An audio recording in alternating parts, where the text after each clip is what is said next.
Hello friend, आज का जो टॉपिक है वो कमेंट बेस्ड क्वेश्चन है और इसमें ये पूछा गया था कि जो हमारा स्टीम टरबाइन होता है उसको हम लोग एक बिल्डिंग के अंदर ही क्यों रखते हैं, इसको अगर बाहर रखेंगे तो क्या प्रॉब्लम होगा। बहुत ही बेसिक सा क्वेश्चन है और आज की इस वीडियो में हम लोग इसी के बारे में डिस्कस करेंगे। ओके, तो चलिए बिना समय गए वीडियो करते हैं स्टार्ट। तो देखिए, आप कोई भी अगर इंडस्ट्री विजिट किए होंगे या स्टीम टरबाइन देखे होंगे या कहीं पर काम किए होंगे तो वहाँ पर आप देखेंगे कि जो स्टीम टरबाइन होता है उसको एक निश्चित बिल्डिंग के अंदर या सेट के नीचे ही रखा जाता है।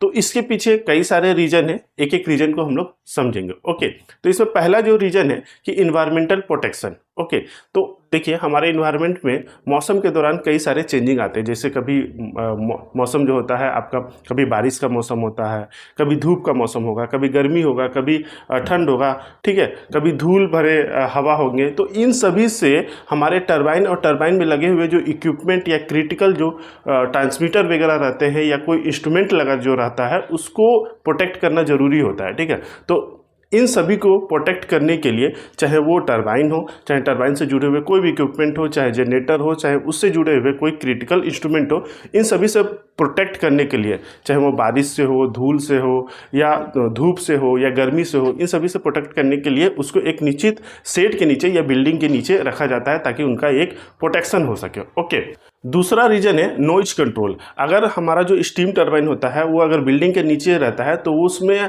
जो होने वाले जो साउंड होते हैं, जो नॉइज होता है, जो आवाज़ होती है, उसको आसानी से कंट्रोल किया जाता है। ठीक है, कंट्रोल किया जाता है ताकि आसपास में जो भी लोग काम कर रहे होते हैं उनको काम करने में आसानी हो। एक नॉइज का लेवल जो होता है वो काफ़ी हद तक कंट्रोल हो जाता है यदि उसको हम लोग बिल्डिंग के नीचे सिचुएटेड करते हैं या बैठाते हैं। ओके, नेक्स्ट है इजी मेंटेनेंस एंड ऑपरेशन। तो सेट के नीचे होने से अगर मान लीजिए स्टीम टरबाइन में कोई भी प्रॉब्लम आता है, चाहे वो मेंटेनेंस से रिलेटेड हो या ऑपरेशन से रिलेटेड हो, तो उसमें काम करना आसान हो जाता है। तो ये भी एक रीज़न है कि उसकी वजह से हम लोग सेट के नीचे रखते हैं ताकि कोई भी अगर काम पड़ता है तो आसानी से किया जा सके। ओके, नेक्स्ट है सेफ्टी रीजन। तो टरबाइन में हम लोग हाई प्रेशर और हाई टेम्परेचर का स्टीम यूज करते हैं। साथ में टरबाइन में जो इससे जुड़े हुए कंपोनेंट लगे होते हैं, जैसे लीजिए इसका ऑयल टैंक हो गया, तो वहां पर फायर भी लगने का चांसेस होता है। ठीक है, तो इसको कंट्रोल करने के लिए, इसकी सेफ्टी को देखते हुए भी इसको एक निश्चित बिल्डिंग में रखा जाता है ताकि अगर इस तरह का कोई दुर्घटना होता है तो उसे कंट्रोल किया जा सके। अगर बाहर इन्वायरमेंट में रहेगा तो ये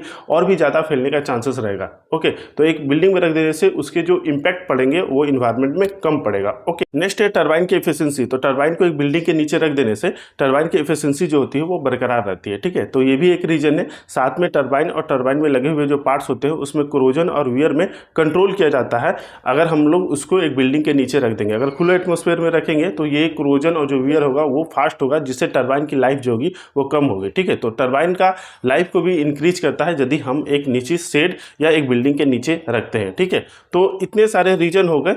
एट द शॉर्ट में अगर हम कहें तो टरबाइन की ड्यूरेबिलिटी, उसकी एफिशिएंसी, उसकी सेफ्टी, उसकी लाइफ, टरबाइन के और टरबाइन के पार्ट्स में होने वाले क्रोजन, इरोजन या उसके इंस्ट्रूमेंट में होने वाले क्रोजन या वियर को हम लोग इसमें कंट्रोल कर सकते हैं या कम होता है, जिससे टरबाइन की एफिशिएंसी जो होती है वो इंक्रीज होती है और टरबाइन का जो लाइफ होता है वो इंक्रीज होता है। इसी वजह से टरबाइन को एक निश्चित बिल्डिंग में रखा जाता है। ओके, तो यही हो गया आज के वीडियो में। तो वीडियो इन्फॉर्मेटिव लगा तो प्लीज़ वीडियो को लाइक जरूर करें और ऐसे ही इन्फॉर्मेटिव वीडियो के लिए चैनल को सब्सक्राइब करें। मिलेंगे नेक्स्ट वीडियो में, तब तक के लिए जय हिंद।